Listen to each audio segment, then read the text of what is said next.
أعوذ بالله من الشيطان الرجيم. بسم الله الرحمن الرحيم.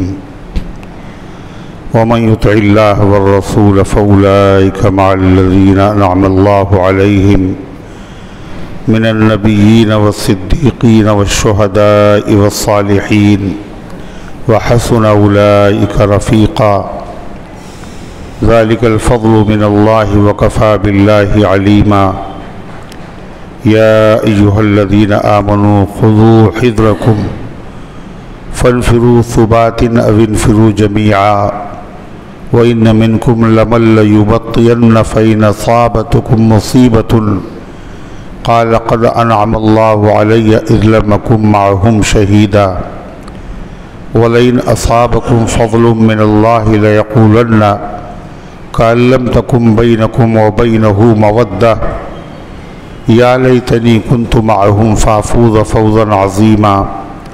فليقاتل في سبيل الله الذين يشرون الحياة الدنيا بالآخرة ومن يقاتل في سبيل الله فيقتل أو يغلب فسوف نؤتيه أجرا عظيما.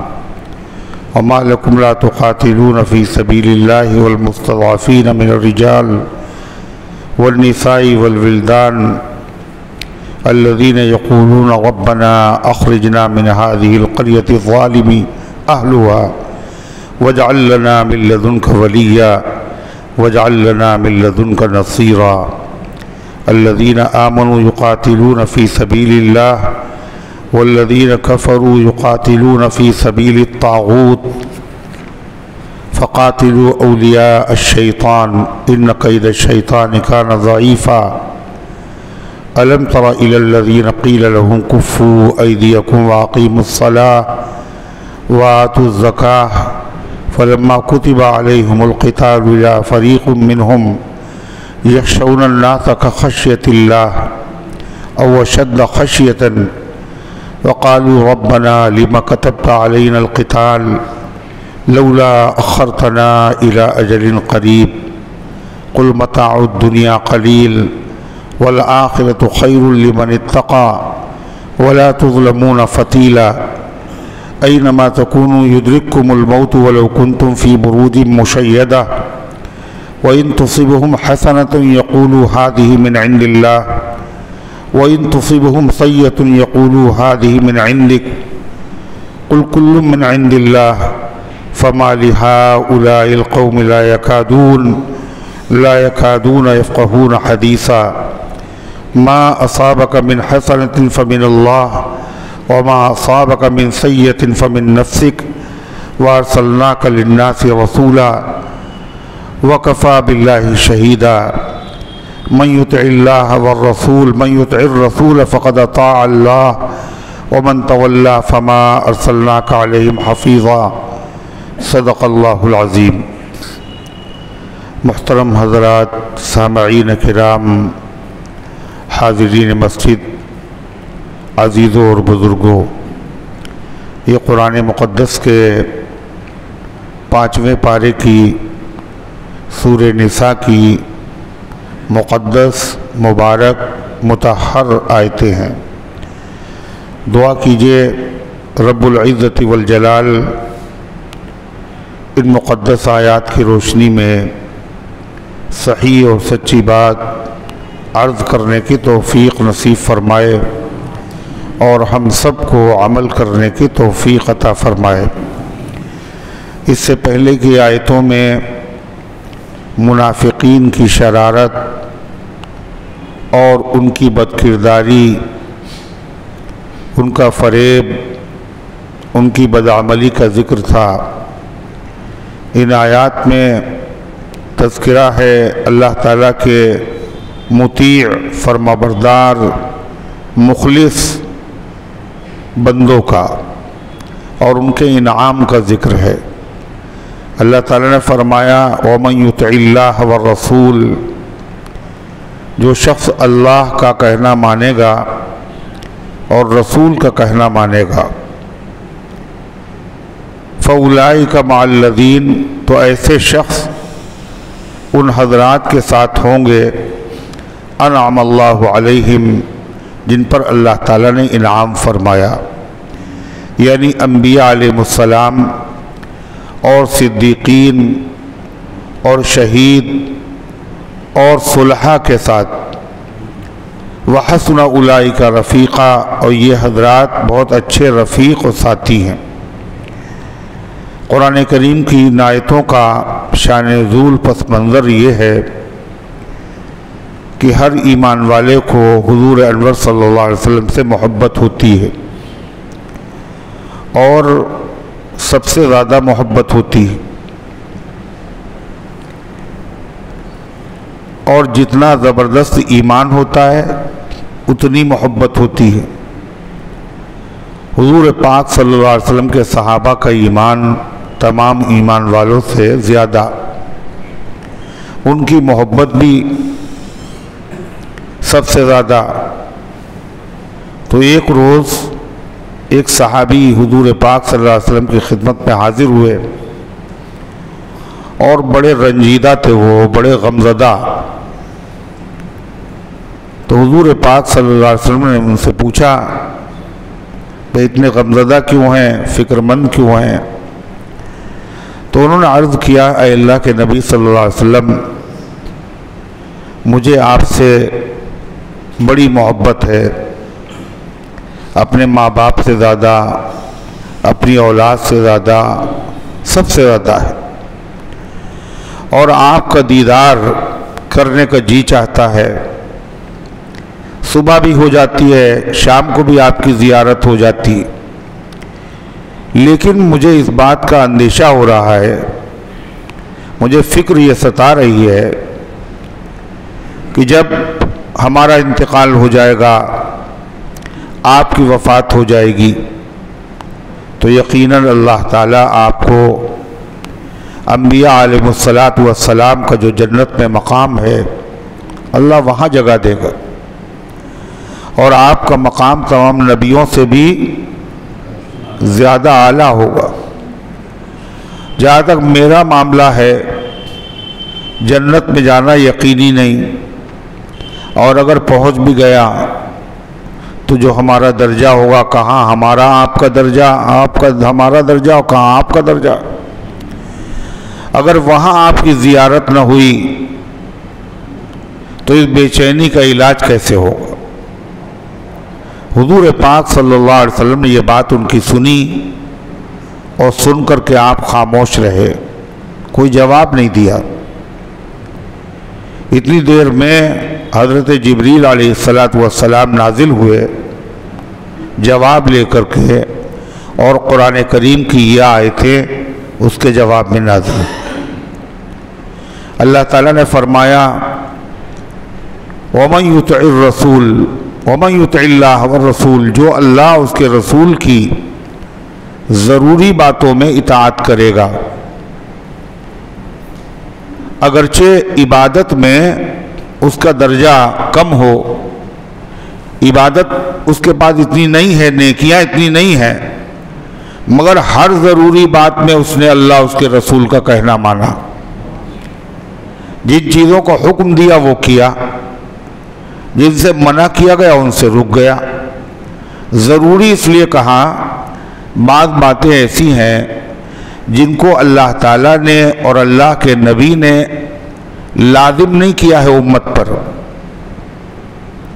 ضروری نہیں قرار دیا، جیسے کہ مسواک ہے، فضیلت آپ نے اس کی بہت بیان فرمائی، آپ کا محبوب ترین مسنون عمل بھی ہے، مگر آپ نے امت پر اسے لازم نہیں قرار دیا۔ آپ نے فرمایا میرا جی تو چاہتا تھا کہ میں اپنے امت کو یہ حکم دے دوں کہ ہر نماز کے وقت مسواک کرے، لیکن مجھے اندیشہ اس کا ہوا میری امت پر یہ پابندی گراں ہو جائے گی، مشکل ہو جائے گی۔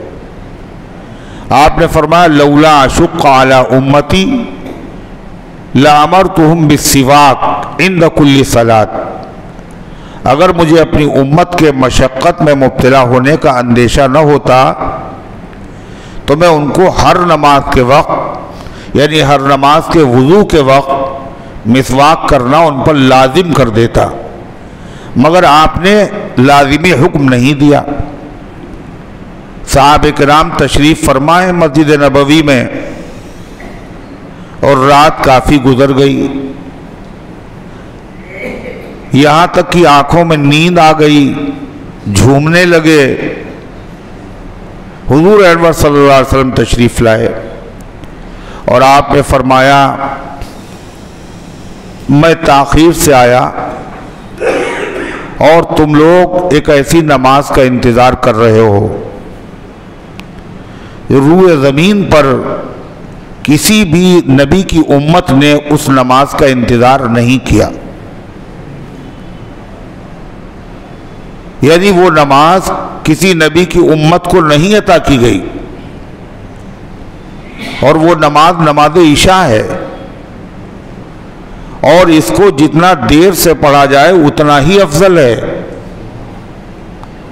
آپ نے فرمایا اگر مجھے اپنی امت پر مشقت کا اندیشہ نہ ہوتا تو میں عشاء کی نماز کو تہائی رات تک مؤخر کر دیتا، اتنی دیر سے پڑھتا۔ ثواب تو زیادہ ہے، مگر میری امت اس پابندی کی وجہ سے مشقت میں مبتلا ہو جائے گی۔ تو اللہ اس کے رسول نے بہت سارے کاموں کا حکم دیا ہے، مگر ان کو لازم اور واجب نہیں کیا۔ قرآن کریم میں ہے جب کبھی تم کسی سے لین دین کیا کرو ادھار، فَلْيَكْتُبْ بَيْنَكُمْ، تو تم میں سے کوئی آدمی اس کو لکھ لے۔ ادھار لین دین جب کرو، ادھار معاملہ کرو کسی سے، تو اسے لکھ لیا کرو۔ شریعت نے یہ تو کہا لکھ لیا کرو، مگر یہ لکھنا فرض اور واجب نہیں کیا۔ بھلائی اسی میں ہے، لکھ لو گے بھولنے سے محفوظ رہو گے، جھگڑا نہیں ہوگا، دل میلی نہیں ہوگی، لیکن لازم نہیں کیا، آپ نے فرض نہیں کیا۔ کتنی آسان شریعت ہے، کتنی خوبصورت شریعت ہے۔ اللہ تعالیٰ نے فرمایا مَن یُطِعِ اللہ، جو اللہ کا کہنا مانے، جن چیزوں میں کہنا ماننا ضروری ہے، اور اللہ کے رسول کا کہنا مانے، اگرچہ عبادت میں، نیکیوں میں اس کو وہ بہت اونچا مقام حاصل نہ ہو، پھر بھی اللہ تعالیٰ اس کو وہ نعمت عطا فرمائے گا، وہ بہت بڑی نعمت ہے۔ کیا ہے وہ نعمت؟ ایسے لوگ ان لوگوں کے ساتھ ہوں گے جن پر اللہ کا خاص انعام ہوا، کامل انعام ہوا، یعنی انبیاء، صدیقین اور شہداء اور صلحاء۔ یہ چار طبقے اللہ نے قرآن میں بتائے ہیں۔ ان چاروں قسم کے لوگوں کا درجہ پوری امت کے مسلمانوں سے زیادہ ہے۔ انبیاء، صدیقین، شہداء، صالحین، ان کا درجہ زیادہ ہے۔ باقی امتی ان کے درجے کو تو نہیں پا سکتے، لیکن اگر انہوں نے اللہ اس کے رسول کی ضروری باتوں میں اطاعت کر لی تو اللہ فرماتا ہے درجہ تو نہیں ملے گا، لیکن ان سے ملاقات کا جنت میں شرف حاصل ہوگا، ان کی رفاقت ملے گی، ان کا ساتھ ملے گا، ان کی زیارت ہوگی۔ یہ کم نعمت نہیں ہے، بہت بڑی نعمت ہے اللہ تبارک و تعالیٰ کی۔ عمل کہاں ہمارے عمل اور کہاں صالحین کے عمل، کہاں ہمارے عمل اور کہاں صدیقین کے اعمال، کہاں ہمارے اعمال کہاں انبیاء کے اعمال۔ کوئی سوال ہی نہیں پیدا ہوتا ان کے درجے تک پہنچنے کا، لیکن یہی کیا کم ہے کہ ان حضرات سے زیارت، ان حضرات کی ملاقات کا شرف حاصل ہوگا۔ حضور انور صلی اللہ علیہ وسلم نے فرمایا میری امت مجھے بہت چاہتی ہے، میری امت مجھ سے بہت محبت کرتی۔ میری امت میں بعض لوگ ایسے ہیں اگر ان کو معلوم ہو جائے کہ ہم اپنی زندگی کا سارا اثاثہ اور سارا مال اور ساری دولت سب خرچ کر دیں اور نبی کی زیارت مجھے ہو جائے گی تو وہ سب کچھ قربان کر دیں گے میری زیارت کے لیے۔ واقعہ یہ ہے اللہ فرماتا ہے دل تھوڑا نہ کرو، عمل تو ویسے نہیں ہے، لیکن اگر ضروری کاموں میں تم نے اطاعت کر لی اللہ کی اور اس کے رسول کی تو تمہاری ملاقات ہوگی، زیارت کا شرف تمہیں حاصل ہوگا، انبیاء کے ساتھ، شہیدوں کے ساتھ، صلحاء کے ساتھ، اور امام الانبیاء جناب محمد الرسول اللہ صلی اللہ علیہ وسلم کے ساتھ۔ آپ نے فرمایا ایک صحابی آئے اور کہنے اے اللہ کے رسول میں فرض نماز پڑھ لیتا ہوں، زکوٰۃ دیتا ہوں پابندی سے، حج بھی میں نے کیا ہے، ضروری باتوں پہ میں عمل کر لیتا ہوں۔ آپ نے فرمایا تو تم انبیاء اور صدیقین اور شہیدوں کے ساتھ ہو گئے۔ آپ نے فرمایا التاجر الصدوق الامین مع النبیین والصدیقین والشہداء والصالحین، حلال کاروبار کرنے والا آدمی جو امانت داری کے ساتھ، سچائی کے ساتھ اگر کاروبار کرے تو قیامت کے دن اس کا حشر کس کے ساتھ ہوگا؟ انبیاء، شہداء اور صدیقین اور صالحین کے ساتھ ہوگا۔ یہ بہت بڑی نعمت ہے۔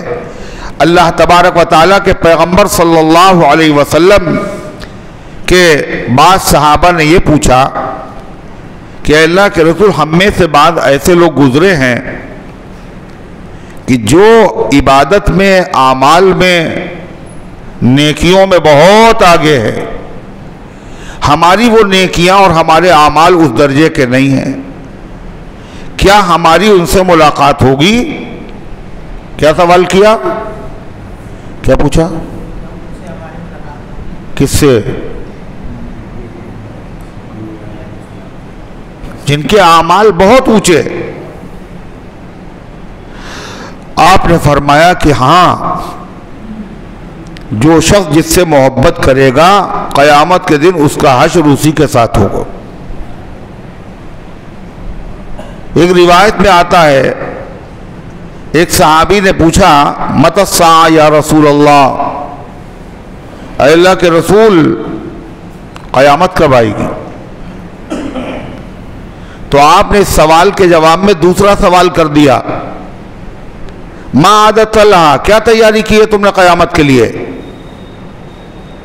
کہا اے اللہ کے رسول اور تو کچھ میرے پاس نہیں ہے، حب اللہ و رسولی، اللہ اس کے رسول کی محبت ہے میرے پاس۔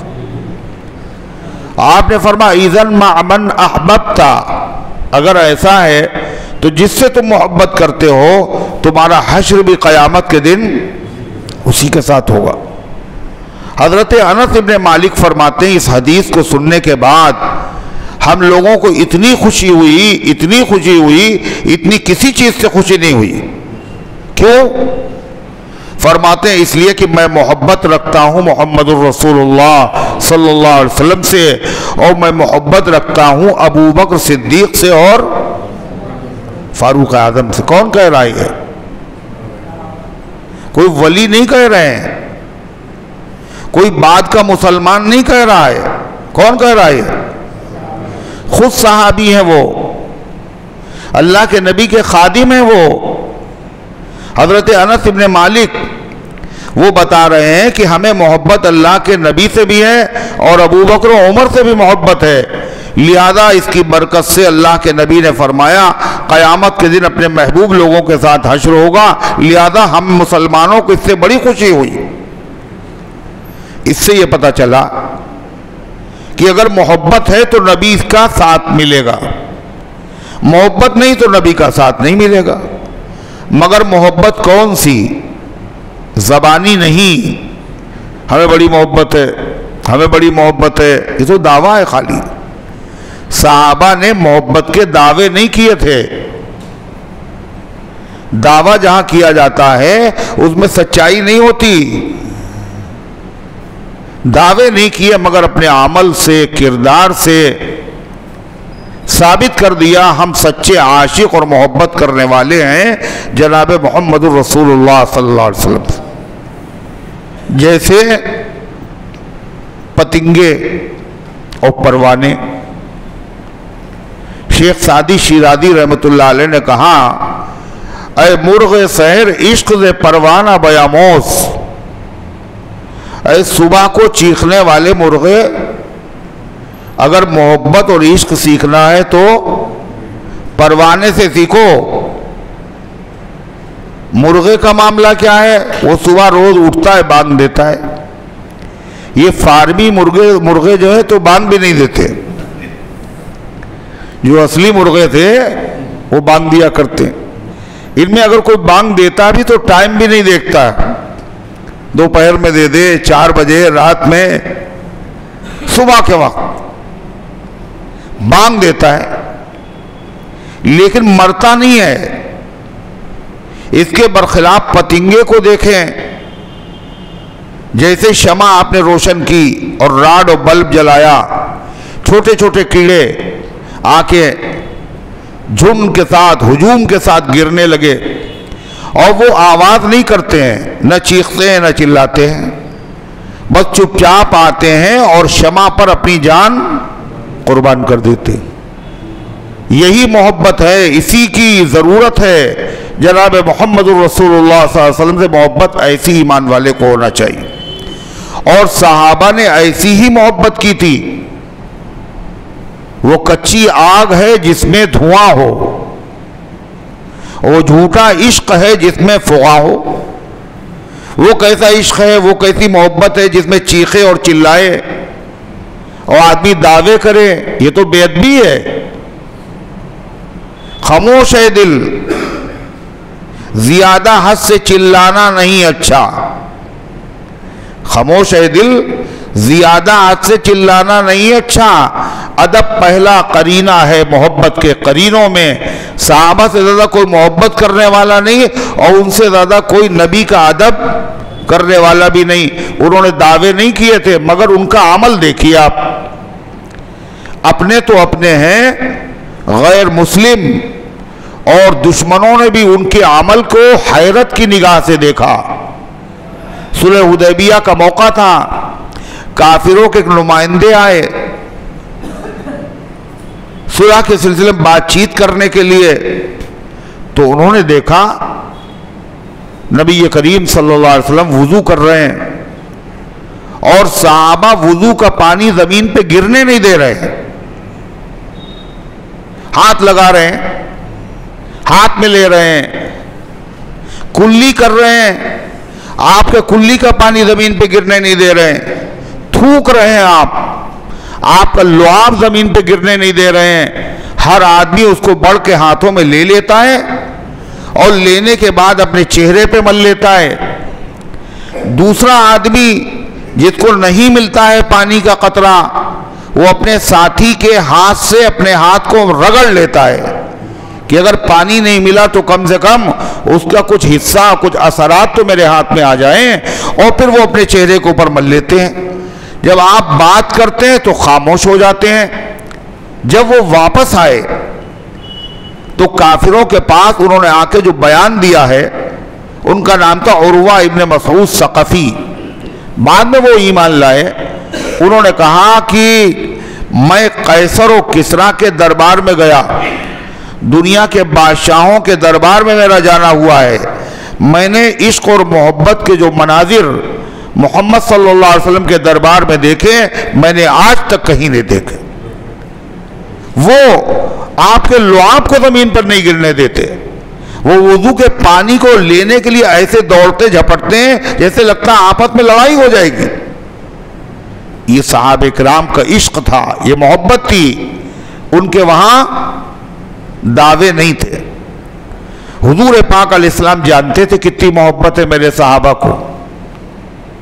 ایک روز آپ کے ایک صحابی تھے، ان کا نام ہے کعب، ربیعہ ابن کعب اسلمی۔ یہ حضور پاک صلی اللہ علیہ وسلم کو وضو کراتے، مسواک دے دیتے، آپ کی مبارک چپل رکھ لیتے، خدمت کرتے تھے، ہر وقت موجود رہتے تھے۔ ایک روز انہوں نے جو پانی رکھا تو نبی پاک صلی اللہ علیہ وسلم نے خوشی میں ان سے فرمایا، مانگو کیا مانگتے ہو، مانگو کیا مانگتے ہو۔ یہ انتہائی خوشی اور مسرت کی بات تھی۔ ایک یہ ہے کہ آدمی کہے دعا کر دیجئے، 50 لوگ کہتے ہیں دعا کر دیئے دعا کر دیئے دعا کر دیئے، اور ایک یہ کہتے نہیں ہیں مگر کام ایسا کر دیتے ہیں کہ دل سے خود بخود دعا نکلتی ہے، اور جو دعا دل سے نکلتی ہے اس کا اثر تو بالکل ہوتا نہیں ہے نا، ہوتا ہے، بات جو دل سے نکلتی ہے اثر رکھتی ہے، پر نہیں طاقت پرواز مگر رکھتی ہے۔ ایسے بہت سارے واقعات ہیں۔ ایک بزرگ تھے، ان کا نام تھا حضرت خواجہ باقی باللہ رحمت اللہ علیہ۔ یہ حضرت مرزا مظہر جانان شہید رحمت اللہ علیہ کے پیر تھے، خواجہ باقی باللہ۔ تو خواجہ باقی باللہ رحمت اللہ علیہ کے وہاں مہمان آئے۔ اتفاق یہ کہ گھر پہ کھانے کو کچھ نہیں، مہمان گھر پہ آ جائے وہ خالی کیسے چلا جائے؟ حدیث میں ہے من کان یؤمن باللہ والیوم الآخر فلیکرم ضیفہ، جو اللہ اور آخرت پر ایمان رکھتا ہے اسے مہمان کی عزت اور اکرام کرنا چاہیے۔ اور عجیب بات، جس دن مہمان آیا اسی دن کچھ نہیں، بے چینی کا عالم، بار بار باہر جا رہے ہیں بار بار اندر جا رہے ہیں۔ سامنے ایک باورچی رہتا تھا، اس نے دیکھ لیا کہ مہمان آئے ہیں لگتا حضرت کے وہاں، اور اس کی وجہ سے یہ بے چینی ہے، کچھ ہے نہیں انتظام۔ اس نے عمدہ قسم کا کھانا تیار کیا اور لا کر کے خدمت میں وقت کے اوپر پیش کر دیا۔ اب ظاہر ہے مہمان کی عزت میزبان کی عزت ہوتی ہے۔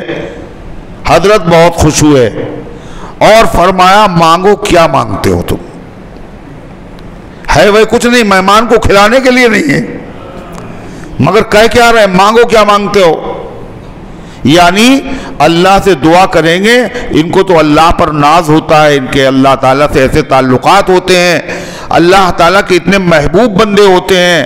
حدیث میں آتا ہے کہ بعض بندے ایسے ہوتے ہیں کہ ان کے بال بکھرے ہوئے ہیں، کپڑے ان کے جو ہے پھٹے ہوئے ہیں، مگر اللہ کے وہاں ان کا درجہ یہ ہوتا ہے اگر وہ قسم کھا لے کسی بات پر کہ اللہ ایسا ہو جائے تو اللہ ویسے ہی کر دیتا ہے۔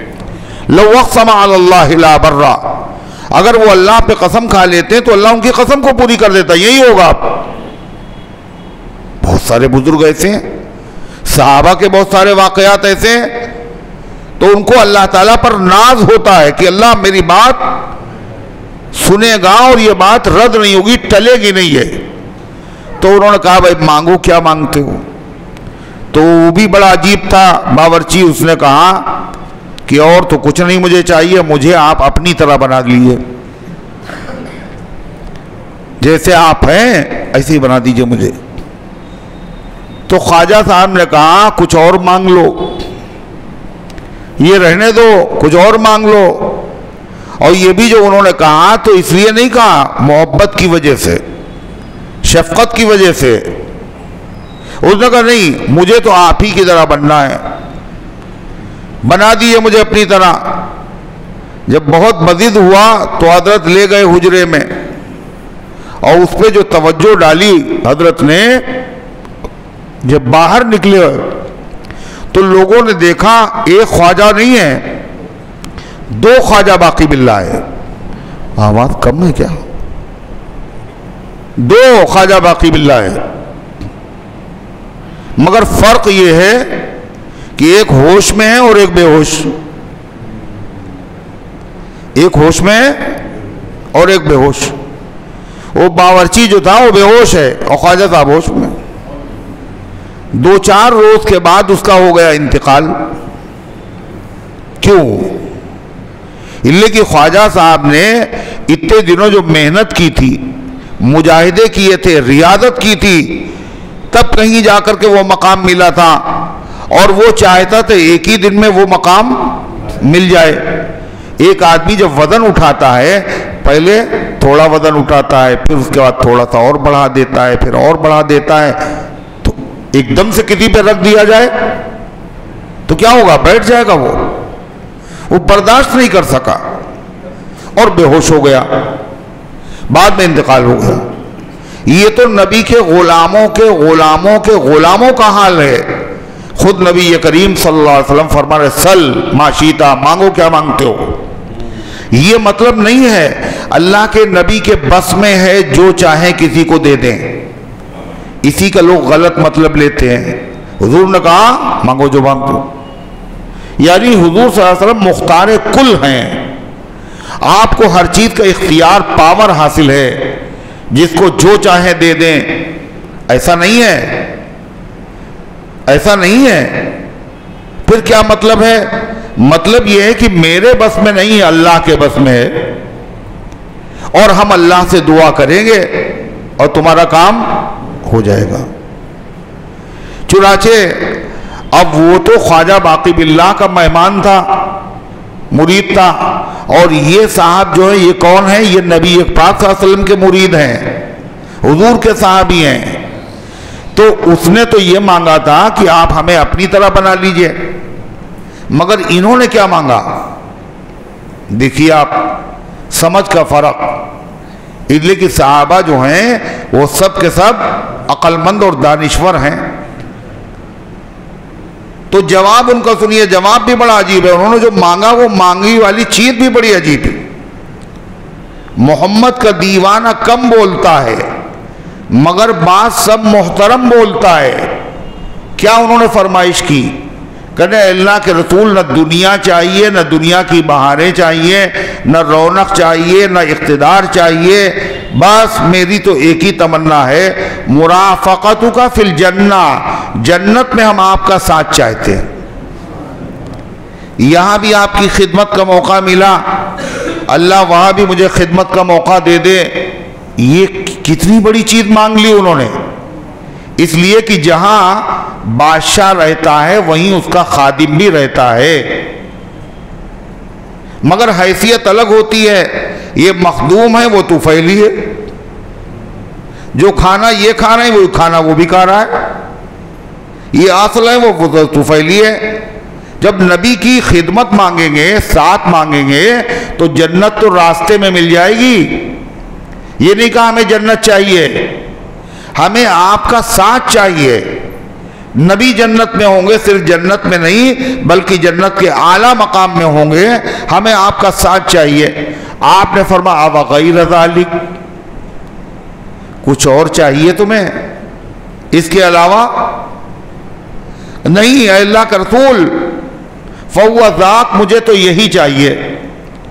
آپ نے فرمایا اچھا ٹھیک ہے۔ نہیں، آپ نے فرمایا اعنی بکثرت السجود، میری مدد کرو، کثرت سے سجدے کرو، تم خوب عبادت کرو، نفل عبادتیں، اور میری مدد کرو۔ یعنی جب تم عبادت کرو گے تم اللہ سے درخواست کریں گے اور یہ تمنا تمہاری پوری ہو جائے گی۔ تو معلوم یہ ہوا کہ محبت یہ سبب ہے کاہے کا؟ نبی کے ساتھ ہونے کا، جنت میں ہونے کا، نبی سے ملاقات کا، شہداء و صالحین اور انبیاء سے ملاقات کاہے کی بھی کس بیس پر ہوگی؟ محبت کی بنیاد پر۔ مگر محبت کون سی ہو؟ سچی محبت۔ سچی محبت کیسی ہوتی ہے؟ جس میں کوئی بات اپنے محبوب کی مرضی کے خلاف نہیں ہوتی، چاہے دل پہ آرے چلیں، چاہے طبیعت چاہے نہ چاہے، مگر کرنا وہی ہے جو محبوب کا حکم ہے۔ یعنی اپنے محبوب کو تکلیف سے بچائے، چاہے خود تکلیف میں مبتلا ہو جائے۔ آج کل لوگوں کا معاملہ الگ ہے، محبت کے دعوے بھی ہیں مگر ساتھ ساتھ اپنی تکلیف گوارا نہیں ہے، شیخ کو تکلیف پہنچا رہے ہیں۔ کہلے حضرت میرے گھر آ جائیے آپ اور میری دکان کا افتتاح کر دیجئے اور کھانا کھا لیجئے آ کے گھر پہ۔ اور جانتے ہیں شیخ اتنے مصروف ہیں، اتنے 50 کام ہیں، بالکل فرصت نہیں ہے، مگر یہ ان کو مجبور کر رہا میرے گھر پہ آ جائیے۔ اور وہ بادل ناخواستہ آ رہے، تکلیف ہو رہی ہے، میری لڑکی کا نکاح پڑھا دیجئے۔ اور کئے بجے نکاح پڑھوائے گا؟ 1 بجے رات میں۔ تو یہ کیا ہے؟ اور لوگوں سے کہا شیخ سے میری لڑکی کا نکاح پڑھایا، اور اتنے بڑے بزرگ نے پڑھایا، اور اتنے بڑے بزرگ نے پڑھایا، یہ کہے گا؟ لیکن ان کو تو تکلیف میں مبتلا کر دیا۔ اس کا مطلب یہ ان کا عاشق نہیں ہے، یہ اپنا عاشق ہے، اپنی مراد پوری ہو جائے، اپنی چاہت پوری ہو جائے، اپنا مطلب نکل آئے، چاہے بزرگ کو تکلیف ہو۔ یہ محبت نہیں ہے، یہ آدمی سچا عاشق نہیں ہے۔ سچا عاشق وہ ہے کہ اپنے آپ تکلیفیں برداشت کر لے اور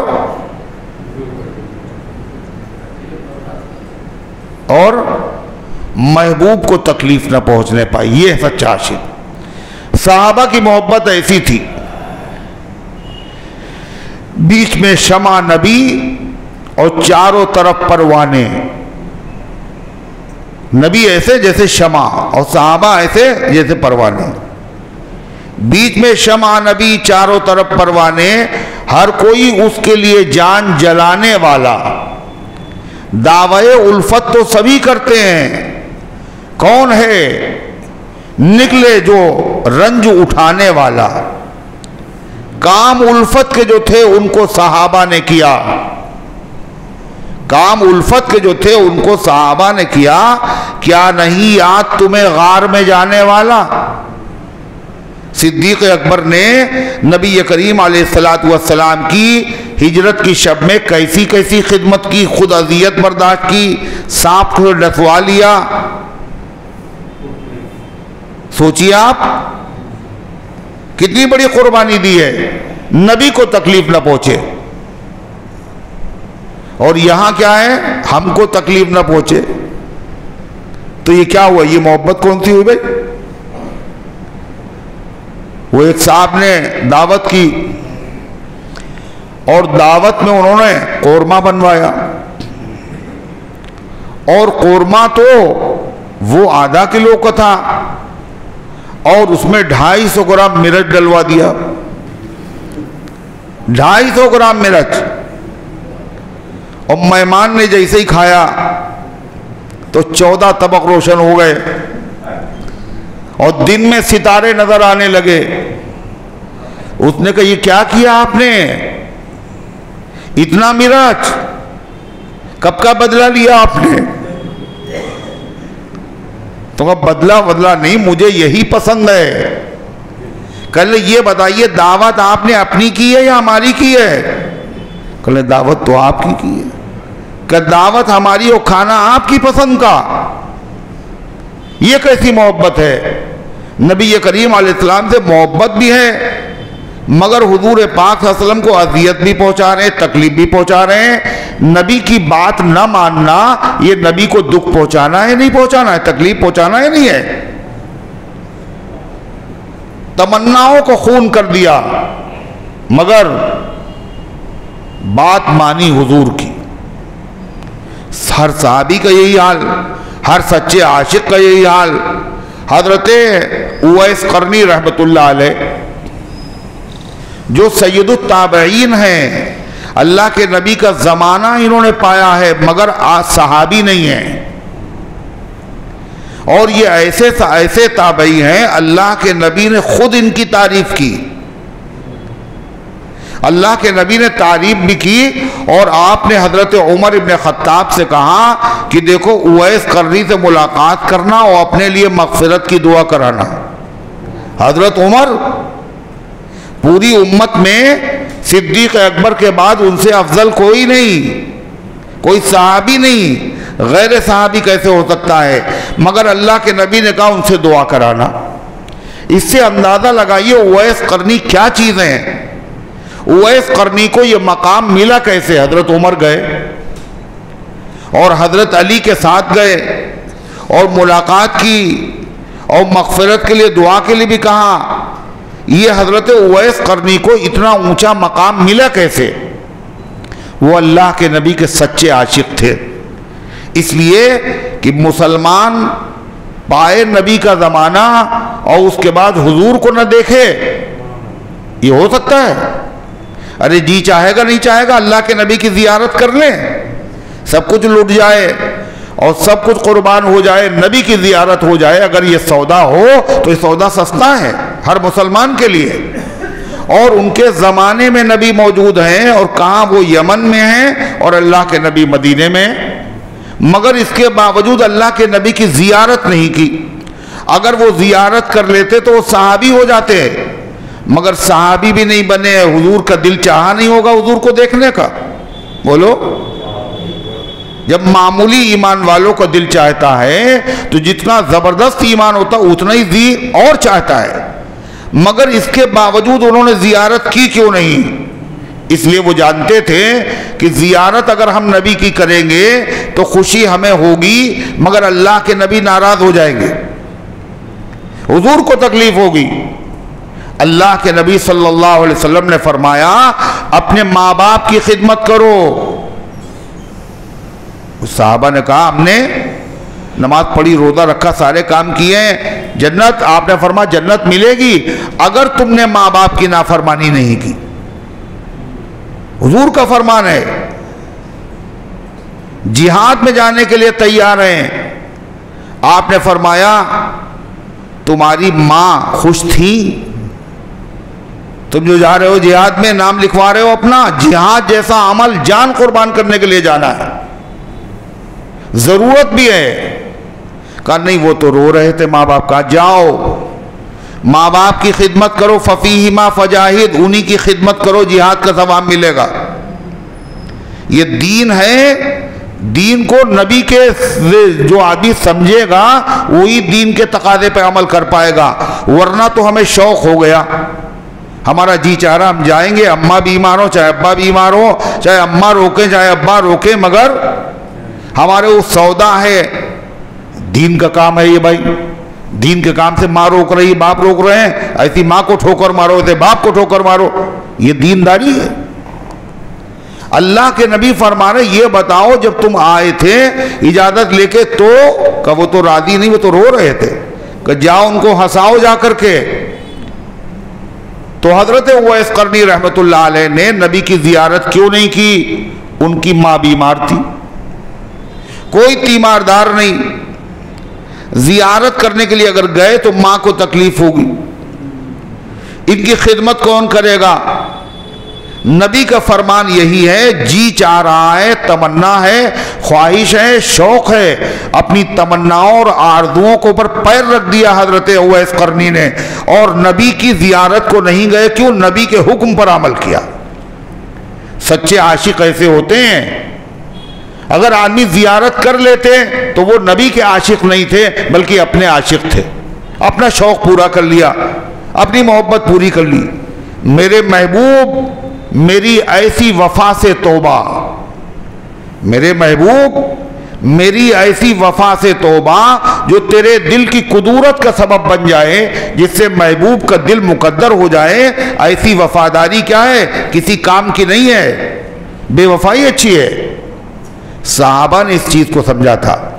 اللہ تعالیٰ اسی کو فرماتا ہے مَن یُطِعِ اللَّهَ وَالرَّسُولَ، جو اللہ کا اس کے رسول کا کہنا مانے گا، فَأُولَٰئِكَ مَعَ الَّذِينَ أَنْعَمَ اللَّهُ عَلَيْهِمْ، تو اللہ ان کو ان لوگوں کا ساتھ نصیب کرے گا جن پر اللہ کا خاص انعام ہوا ہے. امت میں ان کے برابر کوئی ہو نہیں سکتا. انبیاء، شہداء، صدیقین، صالحین، درجہ تو نہیں ملے گا ان کا، لیکن ان کی زیارت، ان سے ملاقات کا شرف ملے گا. نبی کا درجہ کسے مل جائے گا بتائیے؟ صحابی کا درجہ تو ملے گا نہیں، نبی کا کیسے مل جائے گا؟ آپ نے فرمایا جنت کے جو درجات ہوں گے ان میں بڑا فاصلہ ہوگا. دنیا کے ٹاور چھوٹے ہیں، برج خلیفہ کچھ نہیں ہے. جنت کے درجے کتنے ہیں؟ کئی منزل ٹاور ہیں جنت میں؟ 6666 منزل کا ٹاور ہے جنت میں. 6666. اس لیے کہ اتنی آیتیں قرآن میں ہیں، اور حافظ قرآن سے کہا جائے گا پڑھتے جاؤ اور چڑھتے جاؤ. اتنے اونچے درجے ہوں گے. آپ نے فرمایا نیچے والے ان کو دیکھیں گے تو ان کو ایسا لگے گا جیسے آسمان کے ستارے دیکھ رہے. تو صحابہ نے کہا یہ تو نبیوں کے درجے ہوں گے. آپ نے فرمایا نہیں، میری امت کے وہ لوگ جو اللہ اس کے رسول کا 100% کہنا مانیں گے، اللہ ان کو یہ درجے عطا فرمائے گا۔ جب غلاموں کے یہ درجے ہوں گے تو انبیاء اور شہداء اور صالحین کے درجے کتنے بلند ہوں؟ پھر نبی کے درجہ تو نہیں ملے گا، پھر کیا مطلب ان کے ساتھ ہونے کا؟ یعنی ان کے دیدار اور ان سے ملاقات کا شرف حاصل ہوگا۔ اب دیدار و ملاقات کیسے ہوگی؟ یا تو یہی ہے دور ہی سے زیارت کر لی جیسے آسمان کے ستارے، اور ایک شکل یہ ہے، اللہ کے نبی صلی اللہ علیہ وسلم فرمایا کہ اعلیٰ درجے کی منزلوں میں رہنے والے لوگ اتر کر کے ملاقات کے لیے خود نیچے آئیں گے۔ نیچے والے اوپر نہیں جا رہے ہیں، اوپر والے نیچے آئیں گے۔ اور یہ بھی ممکن ہے کہ نیچے والوں کو اللہ تعالیٰ بڑے لوگوں سے ملاقات کے لیے ان کے درجے میں جانے کی اجازت عطا فرمائی، یہ بھی ہو سکتا ہے۔ اور ایک حدیث میں آتا ہے کہ ماں باپ جیسی محبت کسی کو نہیں ہو سکتی۔ یہ ماں باپ زندگی بھر اولاد کی لیے فکر کرتے ہیں۔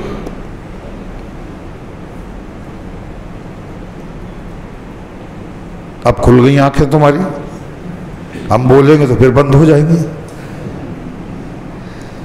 زندگی بھر فکر، مرنے کے بعد فکر، جنت میں جانے کے بعد بھی ماں باپ کو اولاد کی فکر ہوگی۔ ماں باپ کا درجہ نیکیاں زیادہ ہونے کی وجہ سے اوپر، اولاد کا درجہ نیکیاں کم ہونے کی وجہ سے نیچے۔ فرشتے جب ملاقات کے لیے آئیں گے تو ماں باپ کہیں گے وہ میرے بچے کہاں ہیں، میرے بچے کہاں ہیں؟ یعنی وہاں بھی فکر، اتنی آرام اتنی راحت کہیں نہیں ہوگی، میرے بچے کہاں ہیں؟ فرشتے کہیں گے وہ بھی جنت میں ہیں، مگر ان کے عمل اس لائق نہیں تھے کہ اس درجے میں ہوتے، ہیں جنت میں وہ بھی۔ تو وہ جنتی کہے گا یہ میں نے نیک عمل خالی اپنے لیے نہیں کیے تھے، اپنی اولاد کے لیے بھی کیے تھے، اپنے ماں باپ کے لیے بھی کیے تھے، لہذا ہم تو یہی چاہتے ہیں ان کو بھی یہی لایا جائے۔ اللہ تعالیٰ اس جنتی کی تمنا پوری کر دیں گے، اور اس کی اولاد کو بھی اگرچہ اس درجے کے لائق نہیں تھے مگر اس کے اعزاز میں ان کو اسی درجے میں لایا جائے۔ اس سے اندازہ لگائیے، اللہ تعالیٰ فرماتا ہے یہ جو نبیوں کا ساتھ مل جائے گا، زیارت مل جائے گی، ملاقات ہو جائے گی، تم اسے چھوٹی نعمت سمجھ رہے ہو؟ یہ چھوٹی نعمت نہیں ہے۔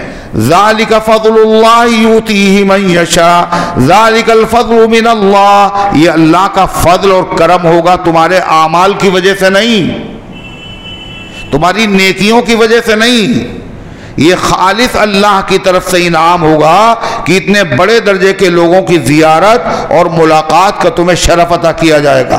تمہاری نیکی اس قابل نہیں ہے، اس کا بدلہ نہیں ہے، یہ خالص اللہ کا انعام دے گا، اور یہ انعام مسلمانوں کو ملے گا، منافقوں کو نہیں ملے گا۔ وَكَفَى بِاللَّهِ عَلِيمًا، اور اللہ تعالیٰ جاننے کے لیے اعتبار سے کافی ہے کون منافق ہے اور کون مومن ہے، کس نے اچھے عمل کیے ہیں اخلاص کے ساتھ، کس نے ریاکاری کے ساتھ کیے ہیں، کون کس درجے کا مستحق ہے، کس کو انعام ملنا چاہیے اور کس درجے کا انعام ملنا چاہیے، یہ کون جانتا ہے؟ اللہ جانتا ہے۔ اللہ تعالیٰ فرماتا ہے مسلمانوں تم نے منافقوں کی حالت تو سمجھ لی، وہ زبانی دعوے کرتے تھے مگر اسلام کا اظہار اور اندر سے کفر بھرا ہوا تھا، تم نے ان کو سمجھ لیا ہے، پہچان لیا ہے، تم خود اللہ کے راستے میں نکلو اور جہاد کرو۔ کیا کہا؟ یا ایھا الذین آمنوا خذوا حذرکم، جہاد کا ذکر کیسے آ گیا؟ اوپر کہا تھا کہ یہ جو نعمت ملے گی، جنت ملے گی، نبیوں کی رفاقت اور صدیقین اور شہیدوں کا جو ساتھ تمہیں ملے گا، یہ ایسے نہیں ملے گا۔ کیسے ملے گا؟ اللہ اس کے رسول کا کہنا ماننے سے ملے گا، اور اللہ اس کے رسول نے بہت ساری باتیں کہیں کہا، نماز پڑھو، روزہ رکھو، زکوٰۃ دو، حج کرو، یہ سب کہاں ہے؟ جو سب سے مشکل حکم ہے جو وہ کیا ہے؟ ارے وہ کیا ہے؟ جہاد. اپنی جان کا نذرانہ پیش کرو اللہ کے راستے میں. اگر واقعی سچے عاشق ہو، اگر ضرورت ہے. اللہ فرماتا یا ایھا الذین آمنوا خذوا حذرکم، اے ایمان والو تم اپنی احتیاط رکھو، اکیلے مت جاؤ اور تیاری کے ساتھ جاؤ دشمن سے مقابلے کے لیے. کیسے جاؤ؟ فانفروا ثبات او انفروا جمیعا، تو نکلو تم متفرق طور پر، الگ الگ، یہ نکلو ایک ساتھ. اگر حکمت ہو تو چھوٹی چھوٹی جماعتوں میں نکلو، اگر وقت کا تقاضا تو سب ایک ساتھ نکلیں، چھوٹی چھوٹی جماعت. صرف جہاد ہی میں نہیں، حدیث میں آتا ویسے بھی آدمی کو اکیلے سونا بھی نہیں چاہیے. بہت سارے لوگ اکیلے کمرے پہ سوتے ہیں، حضور نے منع کیا. طبیعت بگڑ گئی، کس کو پکاروئے؟ انسانی دشمن حملہ آور ہو گیا، شیطان حملہ آور ہو گیا، کیسے بچو گے؟ سفر میں بھی تنہا مت جاؤ. کہا ایک آدمی ایک شیطان، اور دو آدمی دو شیطان، تین آدمی جماعت ہیں.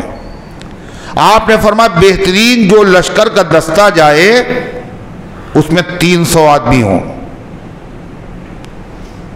بہترین ساتھی جو لوگوں کی جماعت ہو کم سے کم اس میں 4 آدمی ہوں. چھوٹا لشکر 400 کا، بڑا لشکر 4000 کا. تو اللہ فرماتا ہے فانفروا ثبات او انفروا جمیعا، نکلو چھوٹے چھوٹے لشکروں کی شکل میں، یہ ایک ساتھ نکلو. اللہ فرماتا ہے یہ جہاد کا حکم ہے، اور جو سچے عاشق اور سچے مومن ہیں وہ اس حکم پر عمل کرتے تھے اور کرتے ہیں اور کرتے رہیں گے. الجہاد مادن الی یوم القیامہ، جہاد اس امت میں قیامت تک ہوگا. عیسیٰ علیہ السلام آئیں گے، وہ بھی جہاد کریں گے. دجال اس کے متبعین سے جہاد ہوگا عیسیٰ علیہ السلام کی سرپرستی میں. صحابہ نے جہاد کیا، اور کیسے کیا؟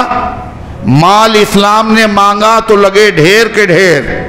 حضور نے کہا چندہ دو، صحابہ نے ڈھیر لگا دیے.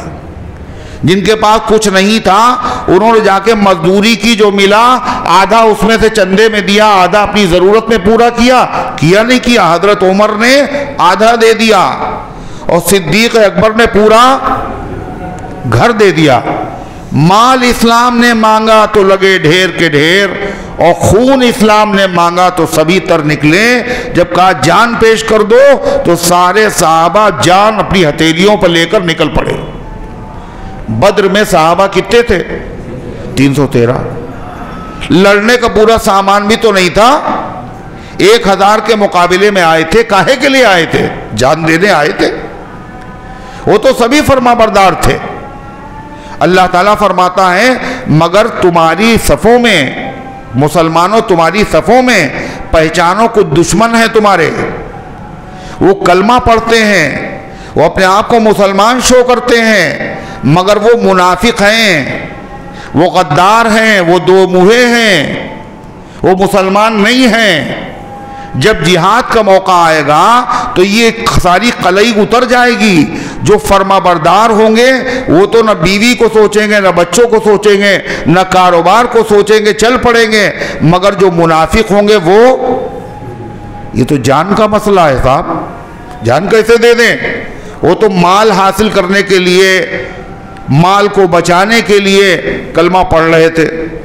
اب یہاں جان کی بات آئی تو وہ ان کا نقاب اتر جائے گا. اللہ فرماتا ہے وَإِنَّ مِنْكُمْ لَمَن لَّيُبَطِّئَنَّ، اور تم میں سے بعض ایسے ہیں جو اللہ کا حکم سننے کے بعد دیر کریں گے، جہاد میں نکلنے میں دیر کریں گے، خود بھی دیر کریں گے اور دوسرے لوگوں سے بھی کہیں کہاں جاؤ گے، گرمی بہت پڑ رہی ہے.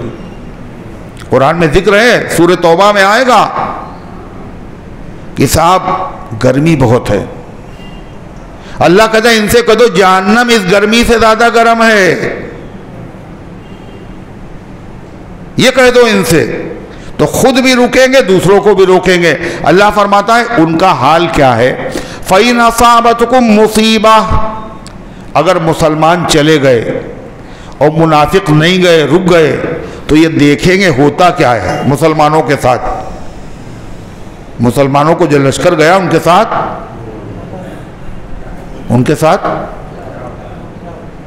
کیا سن رہے ہو؟ ان کے ساتھ ہوتا کیا ہے؟ یعنی ان کو فتح ملتی ہے یا شہادت؟ دور سے بیٹھ کے دیکھ رہے ہیں۔ فَإِنْ أَصَابَتْكُمْ مُصِيبَةٌ، اگر تمہیں پہنچتا ہے کوئی صدمہ، خبر آئی اتنے مسلمان شہید ہو گئے، اسماعیل ہانیہ شہید ہو گئے، یحییٰ سنوار شہید ہو گئے، تو مسلمانوں کو تو دل دکھتے ہیں، مگر یہ ظالم خوش ہوتے ہیں۔ کیا کہتے ہیں؟ قَالَ قَدْ أَنْعَمَ اللَّهُ عَلَيَّ إِذْ لَمْ أَكُن مَّعَهُمْ شَهِيدًا، تو کہتے ہیں اللہ نے بڑا کرم کیا ہمارے اوپر کہ ہم نہیں گئے، اگر ہم گئے ہوتے جیسے یہ مارے گئے ہم ہی مار دیے جاتے۔ نہ جانے پر خوش ہو رہے ہیں۔ یہ کون ہیں؟ بظاہر کلمہ پڑھ رہے ہیں۔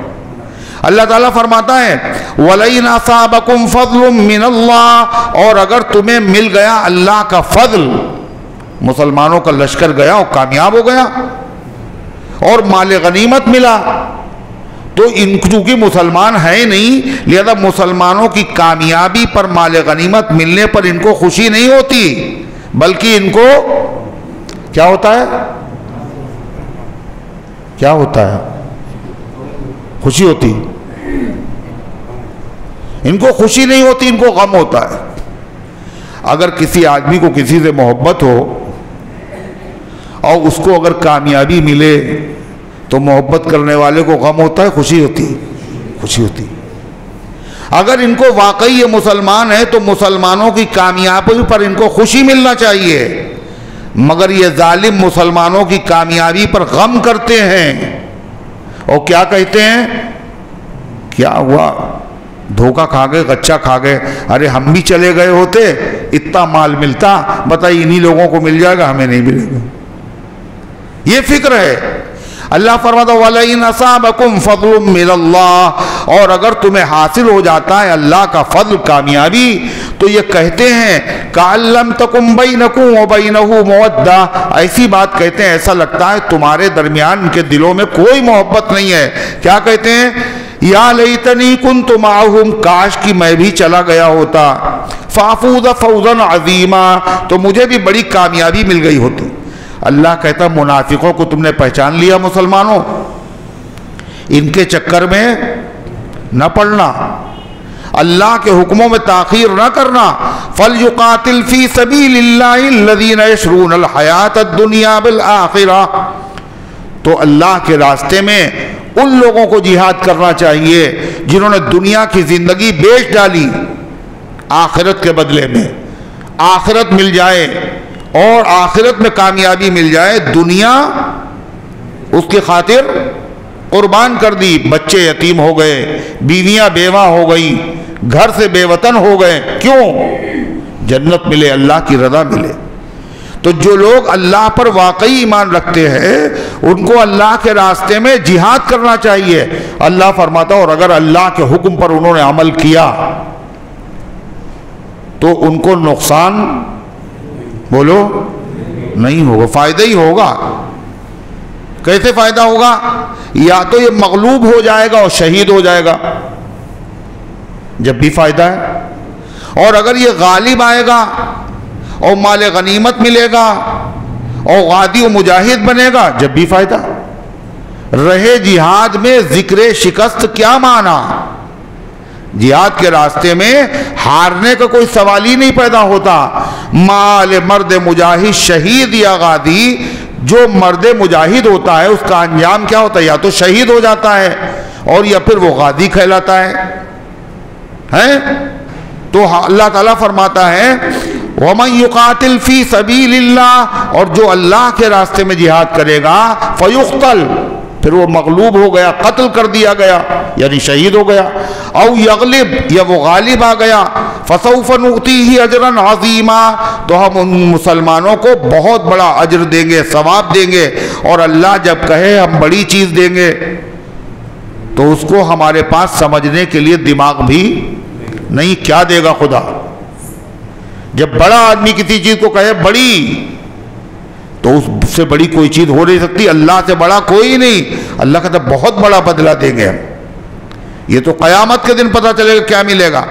اللہ فرماتا مسلمانوں تمہیں جہاد کرنا چاہیے جب ضرورت ہو، دو وجہوں سے، ایک تو اللہ کا دین نافذ ہو،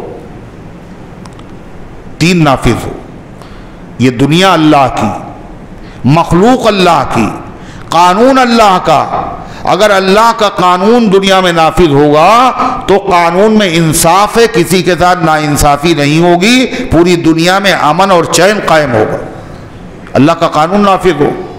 اور دوسرے تمہیں اس لیے جہاد کرنا چاہیے، تمہارے بہت سارے بھائی اور بہت ساری بہنیں اور بہت سارے بچے دشمنوں کے پنجوں میں پھنسے ہوئے ہیں، ان کی رہائی کے لیے، ان کی نجات کے لیے 1 سال ہو گیا ہے، فلسطین کے مظلوم پھنسے ہوئے ہیں۔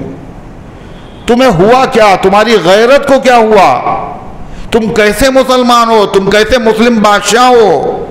تمہاری حکومتیں کیسی؟ تمہارے لشکر کیسے؟ تمہارے اسلحے کیسے؟ کیسے مسلمان ہو؟ اللہ کہتا ما لکم، تمہیں ہوا کیا ہے؟ لا تقاتلون فی سبیل اللہ، تم اللہ کے راستے میں دشمنوں سے جہاد نہیں کرتے۔ والمستضعفین من الرجال، اور بہت سے بچے، بہت سے کمزور، بہت سے مغلوب لوگ ہیں، کچھ مرد ہیں، والنساء کچھ عورتیں ہیں، والولدان کچھ بچے ہیں، وہ بچے رات دن اللہ سے دعا مانگ رہے۔ کیا دعا مانگ رہے ہیں؟ کیا دعا مانگ رہے ہیں؟ الذین یقولون، جو کہتے ہیں ربنا اخرجنا من هذه القریۃ الظالم اہلها، اے ہمارے پالنے والے اس شہر سے، اس بستی سے ہمیں نکال لیجئے خیریت کے ساتھ، جس کے رہنے والے بڑے ظالم ہیں۔ ظلم کی ایسی مثال پیش کی ہے، تاریخ میں ایسی مثال نہیں ملتی۔ اسپتال، اسکول، بچے، عورتیں، کسی کو معاف نہیں کیا، دھوکہ دینے کے بعد جاؤ اس طرف تم چلے جاؤ، ہم کچھ نہیں کہیں گے، اور جب نکلے تو بمباری کر دی۔ اللہ تعالیٰ کیا کہہ رہا ہے؟ لہذا وہ بچے جو دعا مانگ رہے ہیں، جو عورتیں دعائیں مانگ رہی ہیں، جو مرد دعائیں مانگ رہے ہیں، ان کی خاطر تمہیں جہاد کرنا چاہیے، ان کی مدد کے لیے جانا چاہیے۔ حدیث میں آتا ہے کہ مسلمان لوگ وہ مکے سے ہجرت کر گئے مدینے، مگر جن کے پاس طاقت نہیں تھی، وسائل نہیں تھے، وہ بیچارے مکے ہی میں رہ گئے۔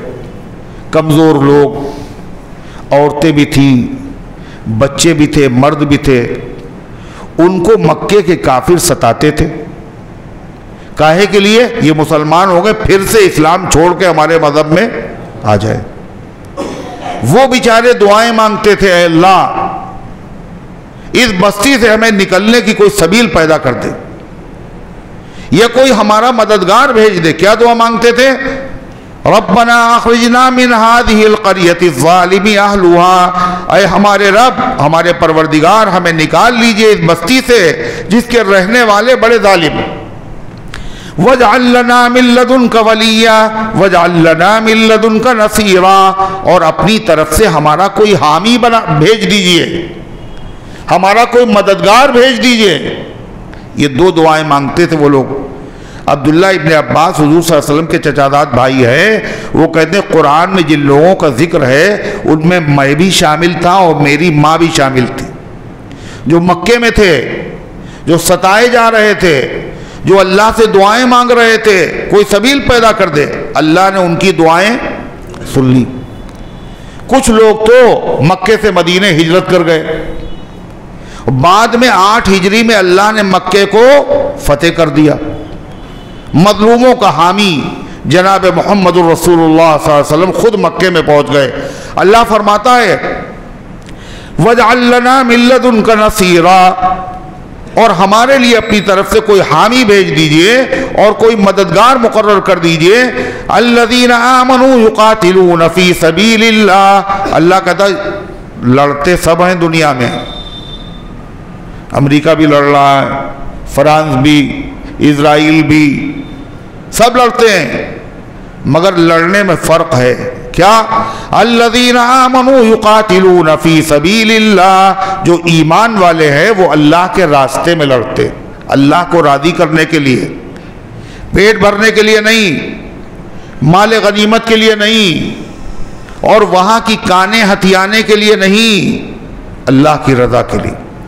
والذین کفروا یقاتلون فی سبیل الطاغوت. اور جو کافر ہیں یہ لڑتے ہیں شیطان کے راستے میں. کائے کے لیے؟ شیطان کا راستہ کیا؟ کفر باقی رہے, ظلم باقی رہے, زیادتی باقی رہے, اس لیے لڑتے ہیں. کس لیے لڑتے ہیں؟ شیطان کے راستے میں لڑتے ہیں. اللہ فرماتا ہے مگر ایمان والے جو لڑتے ہیں اللہ کے راستے میں ان کا مددگار اللہ ہے, اور جو شیطان کے راستے میں لڑتے ہیں ان کا مددگار اللہ نہیں ہے. لہذا گھبراؤ نہیں. فقاتلوا اولیاء الشیطان. شیطان کے حامیوں سے لڑو. 50,000 حماس کے مجاہدین 1 سال سے زیادہ ہوگا لڑ رہے ہیں. خالی اسرائیل نہیں ہے, تمام یورپ کے ممالک اس میں شریک ہیں, مدد بھی دے رہے ہیں, فوج بھی دے رہے ہیں, آلات بھی دے رہے ہیں, بم بھی دے رہے ہیں, میزائل بھی دے رہے ہیں, ہر طرح کی مدد کر رہے ہیں. اتنی بڑی تعداد, اتنی بڑی طاقت, اتنا پیسہ, اتنے اسلحے, یہ شیطان کا راستے میں لڑ رہے ہیں, ان کا اللہ مددگار نہیں ہے. اور جو اللہ کے راستے میں لڑ رہے ہیں اللہ ان کا کیسی مدد کی اللہ نے. کرفیو لگ جاتا ہے تو گھر پہ کھانے کو نہیں ہے, بچے دودھ سے بلک رہے ہیں. 1 سال ہو گیا, کیا کھاتے ہوں گے, کیا پیتے ہوں گے, کیسے اللہ کے دشمنوں سے لڑ رہے ہیں, ناکو چنے چبوا دیے. یہ کیا ہے؟ اللہ کی مدد نہیں تو اور کیا ہے. بدر کے میدان میں 313 صحابہ تھے اور سامنے جو کافروں کا لشکر تھا اس لشکر میں شیطان خود آیا. شیطان خود انسانی شکل میں اپنے ساتھیوں کے ساتھ آیا اور کافروں کا حوصلہ بڑھانے لگا. لا غالب لکم اليوم. آج تمہارے اوپر کوئی غالب نہیں آئے گا, جیت تمہاری ہوگی. انی جار لکم, انی جار لکم, میں تمہاری مدد کروں گا. کون کہہ رہا تھا؟ شیطان کہہ رہا تھا. تھوڑی دیر میں شیطان نے کیا دیکھا کہ آسمان سے جبریل علیہ السلام آ رہے ہیں اور فرشتے آ رہے ہیں. جب شیطان نے دیکھا تو فوراً جس کے ہاتھ میں ہاتھ پکڑے ہوئے تھا ہاتھ چھڑایا اپنا اور بھاگنے لگا. کہا انی بریء منکم, میں تم سے الگ ہوں. انی اخاف اللہ, مجھے اللہ سے ڈر لگ رہا ہے. اور اپنی فوج کو لے کر کے بھاگ کھڑا ہوا. تو اللہ فرماتا ہے یہ تو شیطان کے راستے میں لڑ رہے ہیں اور مسلمان اللہ کے راستے میں لڑ رہے ہیں. خالص بشرطے کی اخلاص کے ساتھ لڑ رہے ہوں وہ اور ایمان والے ہوں, ان کے ساتھ اللہ کی مدد ہوتی ہے. اور شیطان کے راستے میں جو لڑتے ہیں ان کے ساتھ اللہ کی مدد نہیں ہوتی. اور گھبرانا نہیں. ان کید الشیطان کان ضعیفا. شیطان کی تدبیریں اور شیطان کی اسکیمیں اور منصوبے اللہ فرماتا چاہے جتنے ہائی فائی ہوں وہ اللہ کی مدد کے مقابلے میں انتہائی کمزور اور بودے اور لچر ہوتے ہیں. اللہ کی مدد کیسی ہوتی؟ پورا مکہ تلاش کر رہا ہے کس کو؟ اللہ کے نبی کو اور صدیق اکبر کو, اور 100 اونٹوں کا انعام. صدیق اکبر کو پکڑ کے لاؤ, یہ اللہ کے نبی 100 اونٹ ملے گے. اور اللہ اپنے بندوں کی حفاظت کر رہا ہے. شیطان اپنی تدبیر کر رہا ہے, اللہ اپنی تدبیر کر رہا ہے. شیطان کی اتنی طاقتور تدبیریں ناکام ہو گئیں اور اللہ نے اپنے نبی اور صدیق اکبر کی حفاظت کس سے کی؟ کس سے کی؟ کائے سے کی؟ مکڑی کے جالے سے. اور مکڑی کا جالا بڑا مضبوط ہوتا ہے, پھونک مارو تو اڑ جاتا ہے. مگر وہ کیسے ہوا؟ اللہ نے قرآن میں کہا اِنَّ أَوْهَنَ الْبُيُوتِ لَبَيْتُ الْعَنْكَبُوتِ، تمام گھروں میں سب سے کمزور گھر مکڑی کا جالا ہے. جو سب سے کمزور ہے اللہ نے اسی سے حفاظت کر کے دکھا دی، اور شیطان کے جال بکھر گئے. مکڑی کا جالا ایک بہانہ تھا دوستو، اللہ کر رہا تھا حفاظت رسول. اللہ تعالیٰ فرماتا ہے اِنَّ کَیْدَ الشَّیطَانِ کَانَ ضَعِیفًا، شیطان کی تدبیریں اور مکر اور اس کی سازشیں یہ سب کے سب اللہ کی طاقت کے مقابلے میں لچر ہیں، کمزور ہیں. لہذا اللہ کے راستے پر نکلے ہو، اللہ پر بھروسہ کر کے دشمنوں سے مقابلہ کرو. یہی کیا اللہ والوں نے. اللہ تعالیٰ نے ہمیشہ مدد کی. 30,000 ہیں اور 30 لاکھ پر غالب ہو گئے، اور 313 ہیں 1,000 پہ غالب ہو گئے. یہ کیا چیز تھی؟ اللہ کی مدد تھی. مسلمان مکے میں کتنے دن رہے بھائی؟ حضور صحابہ مکے میں کتنے دن رہے ہیں بھائی؟ راجل کتنے دن رہے؟ نہیں معلوم ہونا چاہیے، بالکل نہیں معلوم ہونا چاہیے.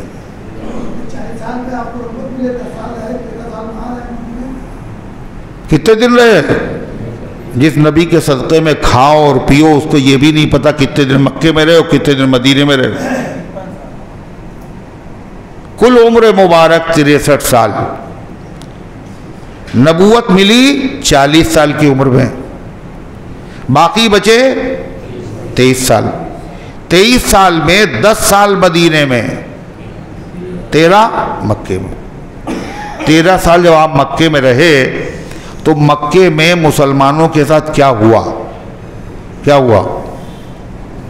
کیا نہیں ہوا؟ کیا نہیں ہوا؟ گھسیٹا گیا، انگاروں پہ لٹایا گیا، سمیہ کی ٹانگیں چیری گئیں، اللہ کے نبی کی گردن پر چادر، گردن پر اونٹ کی غلاظت سے بھری ہوئی اوجھڑی رکھی گئی، چادر کا پھندا لگایا گیا، اللہ کے نبی کو دھمکی دی گئی. ابو جہل نے کہا آئندہ اگر دکھ گئے حرم میں،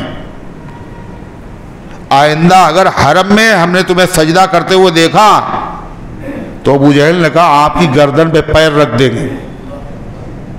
مسلمان کمزور. ابو جہل دھمکی دے رہا ہے مگر اللہ کے نبی نے اس کی دھمکی کو چٹکی میں اڑا دیا. آپ نے کیا کہا؟ مٹانے کو میرے شداد اور حامہ بھی آ جائیں، کسی دھمکی کسی ڈر سے میرا دل گھٹ نہیں سکتا، مجھے یہ فرض ادا کرنا اس سے ہٹ نہیں سکتا. نبی کا کلیجہ اور نبی کا دل. اللہ کے نبی دوسرے دن پھر آ گئے، دیو کی دھمکی، سجدے میں آپ ہیں. ابو جہل ادھر سے آیا کہ اپنی بات کو پورا کرے، آپ کے سر پر پیر رکھے. ایک دم سے لوگوں نے دیکھا جو آیا بڑے تمطراق سے تھے لیکن وہ یوں ہاتھ کر کے پیچھے بھاگ رہا ہے. سب دیکھ رہے ہیں ابو جہل کو. لوگوں نے کہا کیا ہوا؟ آپ تو کہہ رہے تھے پیر رکھ دیں گے. کہنے لگا میں نے دیکھا ان کے بیچ میں اور میرے بیچ میں ایک خندق ہے اور وہ آگ سے بھری ہوئی ہے، اور اس میں کچھ ایسی مخلوق ہے جس میں پر ہیں، وہ میری طرف بڑھی. میں نے اسی میں عافیت سمجھی میں پیچھے آ جاؤں. آپ نے فرمایا وہ فرشتے تھے، اگر آگے بڑھتا تو اس کی بوٹیاں نوچ ڈالتے. مکے میں 13 سال اللہ کے نبی صحابہ نے اذیتیں برداشت کی. 13 سال. مسلمان کمزور تھے بے شک، لیکن آدمی کمزور ہو، سامنے والا اگر ایک ہاتھ مارے، اگر 10 ہاتھ مارے تو کمزور آدمی بھی ایک ہاتھ تو مار سکتا ہے. مسلمان حضور سے اجازت مانگتے، حضور اجازت دے دیے، بڑی ذلت ہو رہی، مار کھا رہے ہیں لوگ. آپ فرماتے نہیں صبر کرو، صبر کرو. 1-2 دن نہیں 13 سال تک صحابہ نے صبر کیا. یہ بہت بڑی بات ہے. صحابہ کی خصوصیت یہی ہے، دل چاہے نہ چاہے نبی نے کہہ دیا ہوگا وہی. پھر 13 سال کے بعد جب صحابہ مدینے پہنچ گئے، اب اللہ کی طرف سے اجازت ہوئی، اب یہ ظالم اگر آ رہے ہیں مکے سے دہشت گرد حملہ کرنے کے لیے، اب مقابلہ کرو ان کا۔ تو پہلے چونکہ جب آدمی کے اوپر پٹائی ہوتی ہے، حملہ ہوتا ہے، اس وقت جوش زیادہ ہوتا ہے۔ اب جب مدینے پہنچ گئے تو وہ تکلیفیں سب ختم ہو گئیں، تھوڑا آرام ملا۔ اب کہا جہاد فرض ہے، تو تھوڑا سا جہاد کرنے میں کچھ لوگ الکسائے، اس کا قرآن کی آیتوں میں ذکر ہے، سنیے۔ الم تر الی الذین قیل لهم کفوا ایدیکم، کیا تم نے ان لوگوں کو نہیں دیکھا جن سے کہا گیا تھا اپنے ہاتھوں کو قابو میں رکھو؟ یعنی دشمن ہاتھ چلائے، پیر چلائے، مگر ہاتھوں سے جواب نہ دے۔ پھر کیا کریں؟ ہاتھ روکے رکھیں، کریں کیا؟ اواقیموا الصلاۃ وآتوا الزکاۃ، نماز قائم کرتے رہو اور زکوٰۃ دیتے رہو۔ نماز اور زکوٰۃ دینے سے جہاد ہوتا ہے، یہ بھی جہاد ہے، اور تلوار سے بھی جہاد ہوتا ہے۔ تلوار سے جہاد ہوتا ہے دین کے دشمنوں سے، اور نماز روزے زکوٰۃ سے جہاد ہوتا ہے آدمی کے اپنے نفس سے۔ دل نہیں چاہ رہا ہے روزہ رکھنے کا، رکھو۔ فجر میں اٹھنے کا جی نہیں چاہ رہا، اٹھو۔ سردی میں اٹھو، نماز پڑھو، نماز پڑھو، زکوٰۃ دو 13 سال تک، اور کچھ نہیں کر رہا ہے۔ کیوں؟ پہلے اپنے نفس سے جہاد کرو۔ جو آدمی اپنے نفس سے لڑ لے گا وہ اللہ کے دوسرے دشمنوں سے بھی لڑ لے گا، اور جس کو نفس سے نہیں لڑنا آیا وہ اللہ کے دشمنوں سے بھی لڑنے، ٹریننگ دی جا رہی۔ فَلَمَّا كُتِبَ عَلَيْهُمُ الْقِتَالُ إِذَا فَرِيقٌ مِّنْهُمْ يَخْشَوْنَ النَّاسَ، جب ان پر جہاد فرض ہو گیا تو ان میں سے ایک جماعت ایسی تھی، یخشون الناس، جو لوگوں سے ڈر رہی ہے، ارے جائیں گے مار دیے جائیں گے، بچوں کا کیا ہوگا، بیوی کا کیا ہوگا۔ ایک جماعت ڈر رہی ہے، کیسے ڈر رہی ہے؟ خشیت اللہ، ایسے ڈر رہی جیسے اللہ سے ڈرنا چاہیے۔ او اشد خشیہ، یا اللہ تعالیٰ سے جیسے ڈرتے اس سے زیادہ ڈر رہی ہے۔ اللہ تعالیٰ فرماتا ہو کیا کہنے لگے مسلمان؟ قالوا ربنا لما كتبت علينا القتال، اے اللہ آپ نے جہاد ہمارے اوپر کیوں فرض کر دیا ابھی سے؟ ابھی تو دم لیا تھا، ابھی تو مکے سے ستائے ہوئے آئے تھے۔ لولا اخرتنا الى اجل قریب، کیوں نہیں جہاد کے حکم کو تھوڑے دن کے لیے اور ٹال دیا گیا؟ یہ دل میں بات آئی۔ اللہ تو دل کا حال جانتا ہے، اللہ نے فوراً مسلمانوں کی اصلاح کی۔ جہاد کیوں دیر سے فرض ہو، کیوں چاہتے ہو جہاد دیر سے فرض ہو، کیوں چاہتے ہو؟ تاکہ تھوڑے دن جینے کا موقع اور مل جائے، یہی تو ہے۔ تھوڑی دن دنیا کی رونقیں اور بہاروں سے فائدہ اٹھانے کا موقع اور مل جائے، یہی تو ہے۔ اللہ کہتا ہے ان سے کہہ دو قل متاع الدنیا قلیل، چاہے جتنی لمبی زندگی ہو جائے اور چاہے جتنی نعمتوں سے تم فائدہ اٹھاؤ، آخرت کی نعمتوں کے مقابلے میں دنیا کی نعمتوں کی کوئی حقیقت نہیں۔ آخرت کی زندگی کے مقابلے میں دنیا کی یہ زندگی فانی ہے، تو ویسے بھی ختم ہو جائے گی، نعمتیں بھی چھن جائیں گی۔ والآخرۃ خیر لمن اتقى، اور آخرت بہتر ہے اس شخص کے لیے جو شرک سے، کفر سے، گناہوں سے بچے۔ ولا تظلمون فتیلا، اور اگر تم عمل کرو گے تو دھاگے کے برابر ظلم نہیں ہوگا، جتنی نیکی ہے اتنا ثواب ملے گا۔ اور ایسا نہیں جرم نہ کیا اور سزا دے دے، ظلم نہیں ہوگا۔ پھر اللہ تعالیٰ نے فرمایا اور تم مسلمان ہو، دنیا کی طرح نہیں ہو۔ تمہارا عقیدہ کیا ہے؟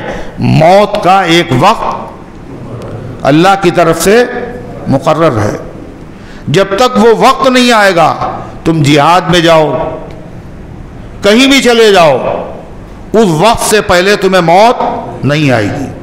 اور اگر وقت آ گیا ہے تم جہاد میں نہ جاؤ، بستر پہ لیٹے رہو، دروازے بند رکھو اور گیٹ کیپر رکھو اور دروازے پر پہرے دار رکھو، لیکن جب وقت آ جائے گا تو کوئی طاقت تمہیں بچا نہیں سکتی۔ تو کیا فائدہ اس سے؟ جب جہاد میں جانے سے کوئی مرتا نہیں اور جہاد میں نہ جانے سے کوئی بچتا نہیں، تو اللہ کی رضا کے ساتھ اگر تم شریک ہوگے، مقدر میں ہوگا موت، تو اللہ کی طاعت کے ساتھ آئے گی۔ گھر میں، ورنہ رہنے سے بچ نہیں سکتے۔ کیا کہا قرآن نے؟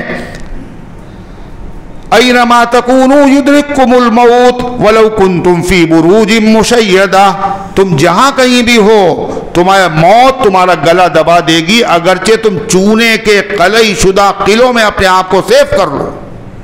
علامہ ابن کثیر رحمۃ اللہ علیہ نے اس آیت کے ذیل میں ایک واقعہ لکھا کہ ایک شہر میں ایک عورت کے وہاں بچے کی ولادت ہونے والی تھی، اور ایک بچی پیدا ہوئی ولادت کے بعد۔ اس کا جو خادم تھا، نوکر تھا، اس نے اس سے کہا جاؤ آگ لے آؤ۔ وہ آگ لینے کے لیے جو باہر نکلا تو دروازے پہ ایک آدمی ملا۔ اس نے کہا اس گھر میں ولادت لڑکے کی ہوئی یا لڑکی کی؟ تو بتائے لڑکی پیدا ہوئی ہے۔ تو اس نے کہا سنو میری طرف سے دو باتیں، یہ لڑکی 100 آدمیوں سے منہ کالا کرائے گی اور اس کی موت مکڑی سے ہوگی۔ یہ دو باتیں۔ غلام نے جو سنا، وہ وفادار غلام تھا، میرے مالک کی لڑکی اور وہ منہ کالا کرائے بڑی بے عزتی ہوگی۔ وہ جا رہا تھا کیا لینے؟ تم بتاؤ نا، آگ لینے۔ وہ فوراً الٹے پیروں واپس آیا، چھری سے اس بچی کا پیٹ پھاڑ دیا، ابھی پیدا ہوئی، تاکہ یہ مر جائے اور بدنامی نہ ہو، اور خود بھاگ گیا۔ اس کی ماں نے پیٹ میں ٹاکے لگا دیے، بچی صحیح رہی، بڑی ہو گئی۔ یہ دوسرے ملک میں چلا گیا اور وہاں تجارت کرتا رہا اور کماتا رہا۔ وہ لڑکی جب بڑی ہوئی تو بہت خوبصورت، شہر میں اس سے کوئی خوبصورت لڑکی تھی۔ یہ واپس کما کے آیا تو اس نے وہاں ایک عورت سے کہا مجھے شادی کرنا ہے، شہر میں جو سب سے خوبصورت ہے اس سے میں شادی کروں۔ اس نے اسی کا تذکرہ کیا، پیغام دے دیا، نکاح ہو گیا۔ اب دونوں میں بات چیت ہوئی، کہاں کے رہنے والے ہیں آپ، کیا کرتے تھے آپ؟ تو اس نے سارا قصہ سنا، میں تو اسی شہر کا رہنے والا ہوں، یہاں ایک حادثہ پیش آیا تھا، میں نے ایک لڑکی کا پیٹ پھاڑ دیا تھا اس لیے کہ اس کے بارے میں سنا 100 آدمیوں سے مکالہ کرے گی۔ تو اس نے کہا وہ لڑکی تو ہم ہی ہیں، اور پیٹ پہ اس نے سلائی کا ٹاکوں کا نشان بھی دکھایا۔ اس نے کہا اگر یہ بات ہے تو ایک بات اور بھی سن لو، تم 100 آدمیوں سے اپنا منہ کالا کراؤ گے۔ اس نے کہا یہ تو ہوا ہے مگر تعداد یاد نہیں مجھے 100 ہوئے نہیں ہوئے۔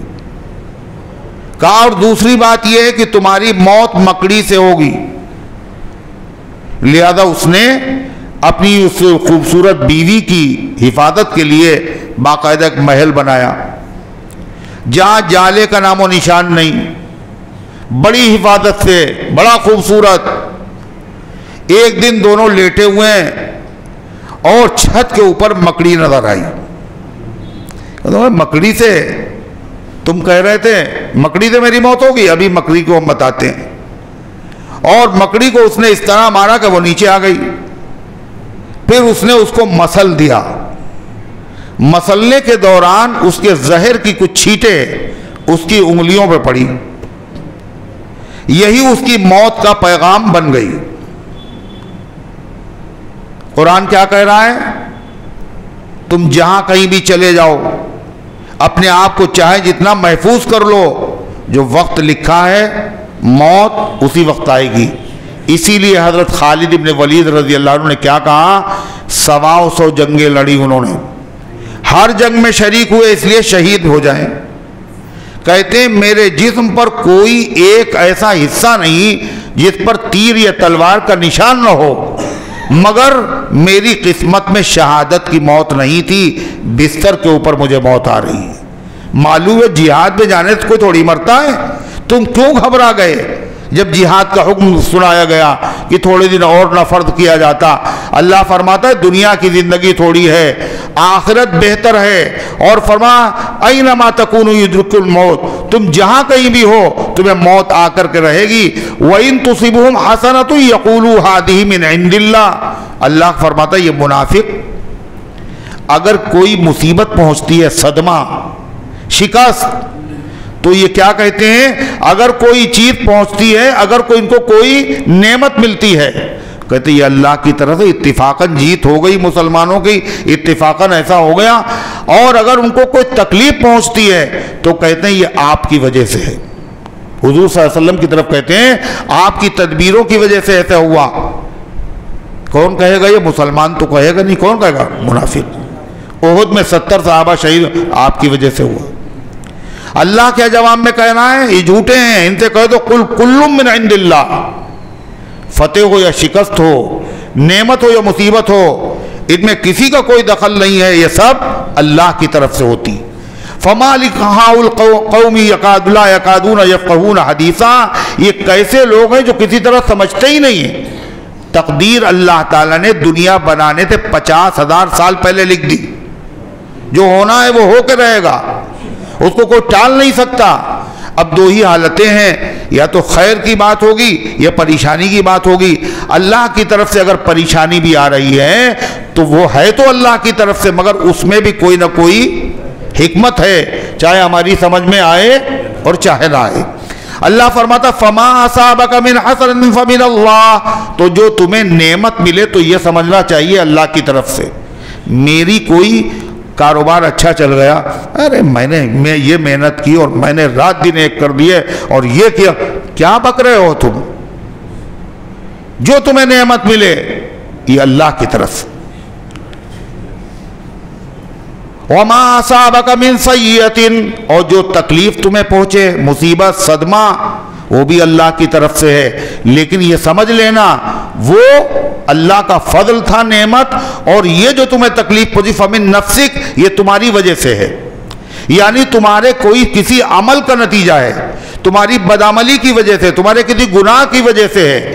حدیث میں آتا ہے ایک مومن کے اگر ٹھوکر بھی لگتی ہے اور اگر کانٹا بھی چبھتا ہے تو کسی نہ کسی گناہ کی وجہ سے ایسا ہوتا ہے، اور کتنے گناہ اللہ معاف کر دیتا ہے، اور ان گناہوں کو ٹھوکر ہی کے ذریعے سے اللہ تعالیٰ ان گناہوں کو معاف کر دیتا ہے۔ یہ تکلیفیں جو آ رہی ہیں تم سمجھ رہے ہو یوں ہی آ رہی ہیں، گناہوں کا گٹھر ہے سر پہ، عمر کم ہے، گناہ زیادہ ہیں، اللہ ہلکا کر رہا ہے تھوڑی تھوڑی تکلیفیں دے کر کے۔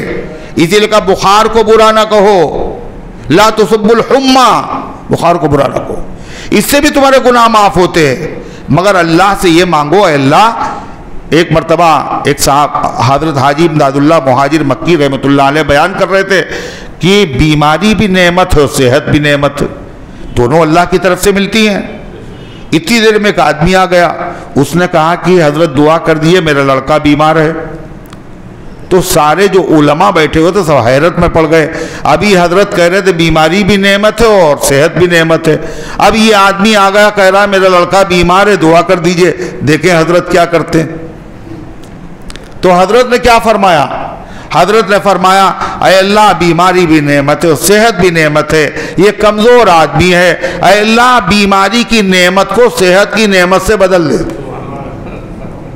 ہے تو نعمت، مگر یہ بیچارہ جھیل نہیں پا رہا ہے، اس نعمت کو اس نعمت سے بدل دی۔ یہ اللہ والے لوگ ہوتے ہیں۔ اللہ فرماتا فما اصابک من حسنۃ فمن اللہ، جو تمہیں نعمت ملے تو یہی عقیدہ رکھو ہم اس کے حقدار نہیں تھے، ہماری تہجد، ہماری نماز، ہماری نفلیں، ہمارا قرآن، ہماری تلاوت کچھ نہیں ہے، صرف اللہ کا فضل، صرف اللہ کا فضل۔ وما اصابک من سیئۃ، اور جب کوئی تکلیف پہنچے، ٹھوکر لگ گئی، کوئی بیمار ہو گیا، لڑکا فیل ہو گیا، یا ٹرین چھوٹ گئی، یا پلین کا ٹکٹ یا پاسپورٹ گر گیا، کچھ بھی ہوا، وما اصابک من سیئۃ، اور جو تکلیف تمہیں پہنچے تو تم کہنا یہ تمہاری طرف سے ہے، ہم سے کوئی قصور ہوا، کوئی غلطی ہوئی ہے جس کے نتیجے میں اللہ نے تھوڑے پہ ٹال دیا، اس سے بڑی سزا مل سکتی تھی، اللہ نے اس کو معافی کا ذریعہ بنا دیا۔ وارسلناک للناس رسولا، اور اے پیغمبر ہم نے آپ کو تمام لوگوں کے لیے پیغمبر بنا کر کے بھیجا ہے، آپ خالی عربوں کے نبی نہیں ہیں، جو پیدا ہو چکے ان کے نبی، جو قیامت تک پیدا ہوں گے ان کے بڑے نبی، عرب کے بھی نبی ہیں، عجم کے بھی نبی ہیں. وَكَفَى بِاللَّهِ شَهِيدًا، اور اللہ تعالیٰ گواہی کے اعتبار سے کافی ہے. کوئی آپ کی نبوت کو مانے نہ مانے، اس کے نہ ماننے سے کوئی فرق نہیں پڑتا، اللہ گواہ ہے. وَمَن يُطِعِ الرَّسُولَ فَقَدْ أَطَاعَ اللَّهَ، اور جس نے اللہ کے رسول کا کہنا مانا اس نے اللہ کا کہنا مانا، اس لیے کہ اللہ تعالیٰ نے نبی کو رسول بنا کر کے بھیجا ہے. وَمَن تَوَلَّىٰ فَمَا أَرْسَلْنَاكَ عَلَيْهِمْ حَفِيظًا، اور اے پیغمبر اگر کوئی پھر بھی آپ کا کہنا نہ مانے، مسلمان نہ ہو، معجزے دیکھے پھر بھی چس سے مسئلہ ہو، پریشان نہ ہوئیے گا، اس لیے کہ آپ کا کام ہے خالی اللہ کا حکم پہنچا دینا. وہ آپ نے پہنچا دیا. کیوں نہیں مسلمان ہوا، کیوں نہیں مانا، یہ آپ سے نہیں پوچھا جائے گا. یہ کام تو اللہ کا ہے، جس کو چاہے ہدایت دے. وَمَن تَوَلَّىٰ فَمَا أَرْسَلْنَاكَ عَلَيْهِمْ حَفِيظًا، اور جو آدمی روح گردانی کرے، رخ پھیر لے، تو اللہ نے آپ کو اس پر نگراں بنا کے نہیں بھیجا، اللہ نے تبلیغ کرنے کے لیے بھیجا ہے، اللہ تعالیٰ نے دین کی بات پہنچانے کے لیے بھیجا ہے. وہ آپ نے کام پورا کر دیا. اللہ تعالیٰ نے گزارشات کو قبول فرمائے، عمل کرنے کی توفیق عطا فرمائے. حسنین صاحب چھپائی والے، ان کی والدہ کا انتقال ہو گیا. انا للہ و انا الیہ راجعون. اللہ تعالیٰ مرحومہ کی مغفرت فرمائے اور درجات بلند فرمائے. محمد عمار کے والد کا انتقال ہو گیا. انا للہ و انا الیہ راجعون.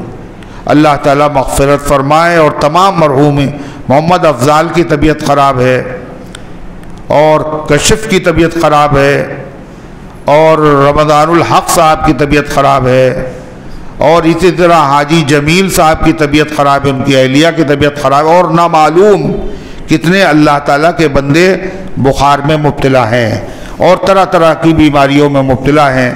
دعا کیجئے شاید کسی کی آمین سے اللہ تبارک و تعالیٰ شفا دے دے، اس کا بھلا کر دے. اس لیے اس میں بخل نہیں کرنا چاہیے. اللہ تعالیٰ بیماروں کو شفا عطا فرمائے اور حاجت مندوں کی حاجتوں کو پورا فرمائے. اللہم صلی علی سیدنا وعلی آل سیدنا کما تحب و ترضى عدد ما تحب و ترضى. اللہم انت السلام ومنک السلام تبارکت یا ذا الجلال والاکرام. اللہم ارحمنا بالقرآن العظیم. اے اللہ ہم سب کی حاضری کو اپنی رحمت سے قبول فرما، ایمان کامل عطا فرما، اعمال صالحہ کی توفیق عطا فرما، سارے عالم میں ہدایت کی ہواؤں کو چلا دے. اے اللہ اپنے دین کی خدمت کے لیے ہم سب کو قبول کر لائے. اے اللہ دین کی خدمت کرنے والوں کی عمروں میں برکت عطا فرما، شرور اور فتن سے حفاظت فرما. جہاں کہیں تیرے بندے پریشان حال ہے اللہ غیب سے ان کی مدد فرما، خاص طور سے فلسطین کے مظلوم مسلمانوں کی مدد فرما. مسجد اقصیٰ کی، حرمین شریفین کی، دنیا بھر کی تمام مسجدوں کی، مدرسوں کی، خانقاہوں کی، قبرستانوں کی اے اللہ سب کی حفاظت فرما. اے اللہ جو شرپرست اور فرقہ پرست طاقتیں ملک کے امن و امان کو درہم برہم کرنا چاہتی ہیں اور ملک کے امن و امان میں آگ لگانا چاہتی ہیں، اے اللہ ان طاقتوں کو تباہ اور برباد فرما دے. اے اللہ ان کی تدبیروں کو ناکام فرما دے. اے اللہ ہمارے ملک کی، ہمارے وطن کی، ہمارے شہر کی فرقہ پرستوں کی شرارت سے حفاظت فرما. اے اللہ ظالم یہودی اور عیسائی اور جو مشرک ہیں ان کے مقدر میں اگر ہدایت ہے تو ہدایت عطا فرما، ورنہ اے مالک ان پر اپنے قہر و غضب کی بجلیاں گرا دے. ان کے ناپاک وجود سے اے اللہ دنیا کو پاک فرما دے. اے اللہ جو بیمار ہیں شفا عطا فرما، جو حاجت مند ہیں ان کی حاجتوں کو پورا فرما، جو دعاؤں کے طالب ہیں جن کا حق ہے، جنہوں نے لکھا ہے یا زبانی کہا ہے یا امید رکھتے ہیں، اے اللہ تجھے خوب پتہ ہے، ان سب کے نیک مقاصد میں کامیابی نصیب فرما. جو دنیا سے جا چکے ان سب کو معاف فرما. ہم سب کو اسلام پر زندہ رکھ، ایمان پر موت دے، ایمان والوں کے ساتھ حشر فرما. آمین یا رب العالمین. وصلی اللہ علی النبی الکریم برحمتک.